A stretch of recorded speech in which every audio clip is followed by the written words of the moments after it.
Semanalmente, dezenas de filmes chegam aos streams, e muitos deles de forma silenciosa, quando na verdade mereciam letreiros luminosos chamando a gente para um clique no assistir. O filme de hoje é um desses, onde um jovem advogado se envolve em uma grande conspiração enquanto investiga um caso de assassinato brutal. Parece simples, né? Só que não. O caso Colline vai te surpreender. E depois da vinheta te falo mais sobre ele. Enquanto isso, se inscreve aqui no canal e não esquece de deixar o like se gostar desse vídeo. Olá, cinéfilos e série maníacos de plantão. Tudo bem com vocês? Eu sou a Gabi e esse é o Pode Ver Sem Medo. O caso Colline, filme que está na Netflix, se passa em 2001. Onde Fabrizio Colline, um trabalhador italiano aposentado que mora na Alemanha há 35 anos, mata um industrial idoso e rico conhecido em todo o país. A defesa de Colline foi confiada a um defensor público, o jovem advogado Caspar Leinin, o seu primeiro grande julgamento. O caso parece simples, mas a relutância do acusado em divulgar qualquer informação sobre o motivo envia Caspar a sua própria investigação, que leva a segredos obscuros do passado. Para complicar ainda mais as coisas, a vítima era avô da namorada de infância de Caspar, Johanna, e ele era uma figura paterna e mentora desse jovem advogado. No início, você acha que vai ver mais um filme de suspense criminal que irá começar e terminar no julgamento em um tribunal. Até que a nossa atenção se volta para a busca dos motivos, tentando reconstruir as tragédias pessoais dos dois homens, o que matou e o que morreu.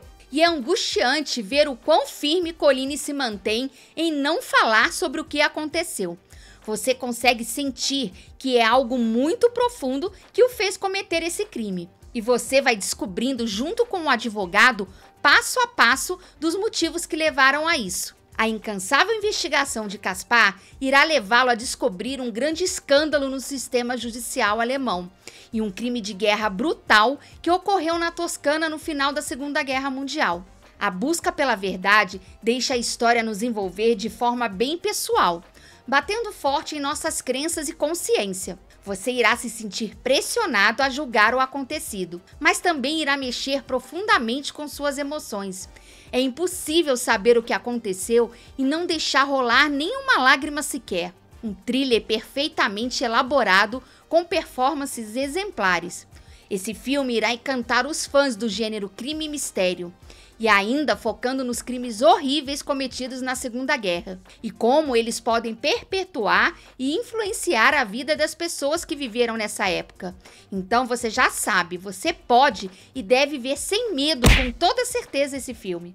Acho que filmes com essa temática são de enorme importância para conhecermos a história e para evitar que os erros se repitam, para entendermos o tamanho do trauma que algo assim pode causar em alguém. Assisti recentemente o ganhador do Oscar de melhor filme estrangeiro, o Zona de Interesse. Ele traz a mesma temática, mas com uma abordagem diferente, sobre a normalização do mal. Mas na minha opinião, filmes como esse aqui e tantos outros que já trataram do tema de forma mais explícita ainda trazem um impacto maior sobre a crueldade humana na Segunda Guerra. Algumas questões precisam ser mostradas, pois vão além do imaginário humano. Centenas de milhares de civis foram assassinados indiscriminadamente pela SS e pelo exército alemão na Segunda Guerra Mundial, durante medidas retaliatórias, como foram chamadas. Na Alemanha, após Segunda Guerra Mundial, inúmeros oficiais nazistas assumiram cargos importantes no governo, até mesmo no Ministério da Justiça. Entre eles, Eduard Dreher, que em 1968 sancionou a Lei Dreher, com o objetivo de absolver criminosos de guerra, inclusive a si próprio. Mais um assunto por muitos desconhecido que esse filme explorou de forma brilhante. E foi isso, pessoal. Comentem aqui se pretende assistir esse filme. Garanto que vale a pena, você não vai se arrepender. E se gostou desse vídeo, deixa seu like. Se ainda não é inscrito, se inscreve aqui no canal e compartilha esse vídeo com um amigo. E não esquece de ativar o sininho para receber os avisos dos próximos vídeos. E se não conhece ainda, passa lá no meu blog para conhecer. Está cheinho de notícias sobre cinema. O endereço está aqui na descrição. Até a próxima!